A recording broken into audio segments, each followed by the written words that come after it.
There's a moment in life when you look in the mirror and the person staring back feels like a stranger. You know the face, you know the smile, but something is missing behind the eyes.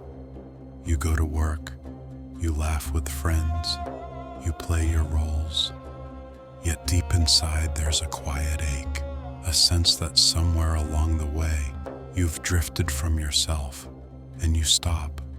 You ask yourself, whose life am I really living? Jalaluddin Rumi once said, "Your heart is a polished mirror. You must wipe it clean of the dust the world has gathered upon it, so it may reflect the light of truth." We think we know ourselves, but if we're honest, much of what we call me is just layers of dust, expectations from others, the weight of past mistakes, the image we've worked so hard to maintain. Self-awareness doesn't come from adding more to our lives. It comes from stripping away everything that isn't us. And this truth is hidden in one of Rumi's most beautiful stories.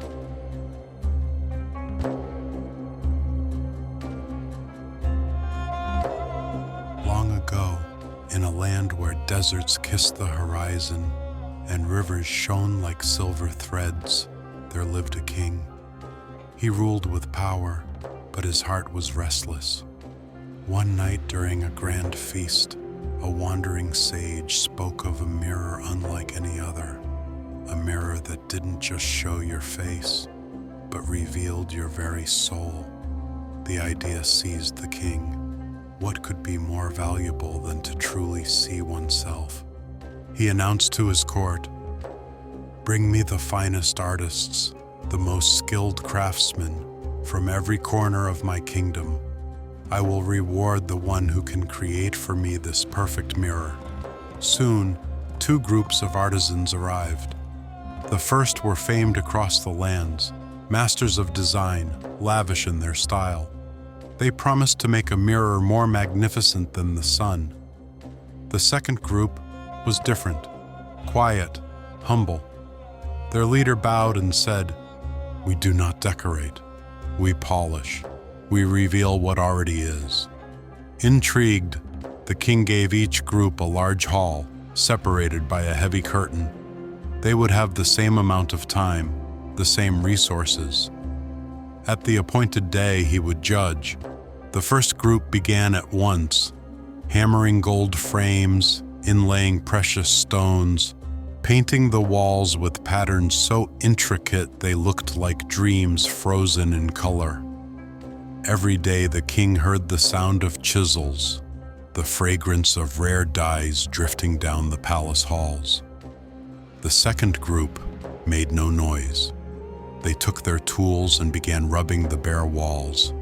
Day after day they polished, removing every speck of dust, every dullness, until the surface gleamed like still water. After a couple of days of hard work, the final day arrived. The king entered the first hall. Gasps filled the air. The art was breathtaking, shimmering colors, dazzling designs, shapes that seemed alive. He praised their skill and generosity. Then he walked into the second hall. It was empty, just smooth, bare walls.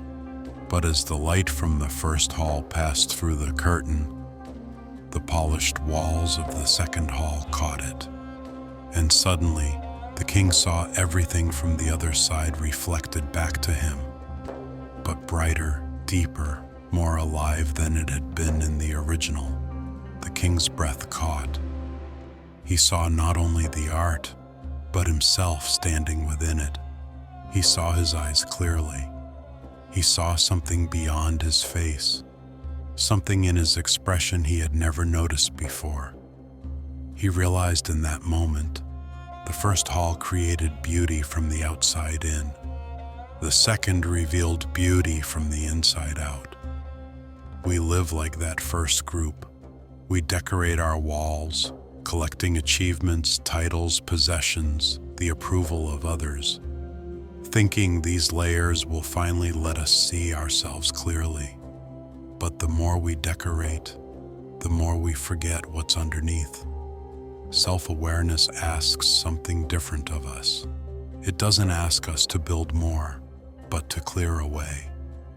In the Rumi most beautiful story, the king left that second hall a different man. He no longer sought grand mirrors or flattery. Instead, he sought the quiet that allowed him to polish his heart.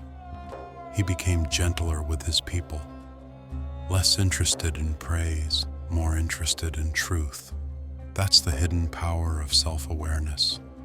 When you see yourself clearly, you start to live differently. You stop chasing what was never meant for you. You walk lighter. You become whole.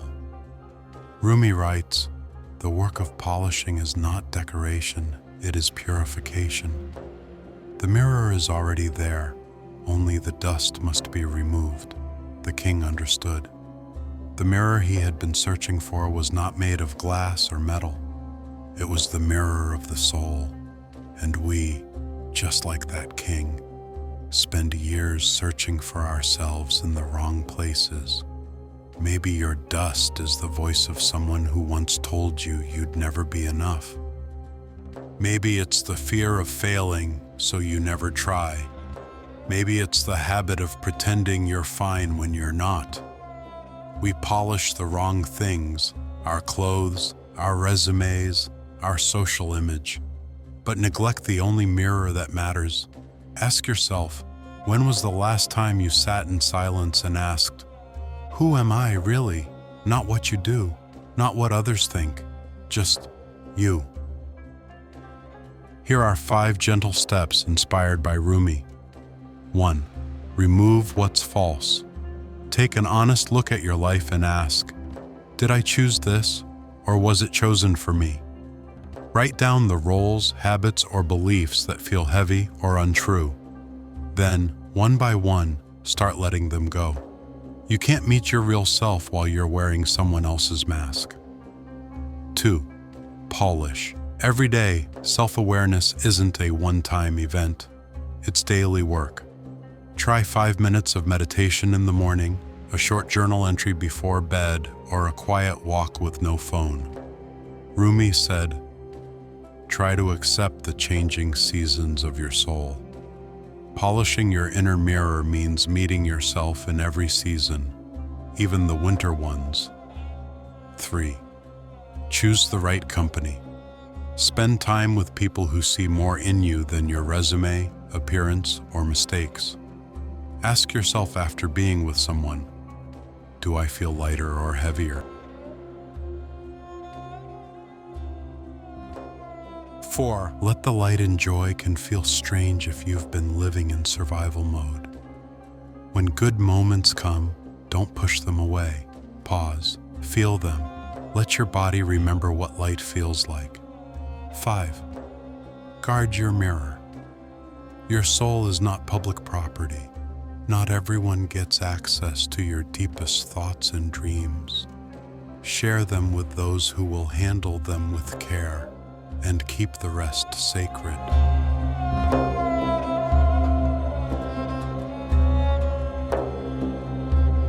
Remember, self-awareness is not about becoming someone else. It's about remembering who you were before the dust settled on your soul. So the next time you feel lost, don't run to add more. Sit, listen, polish, because the mirror is already within you, and the real you has been waiting all along.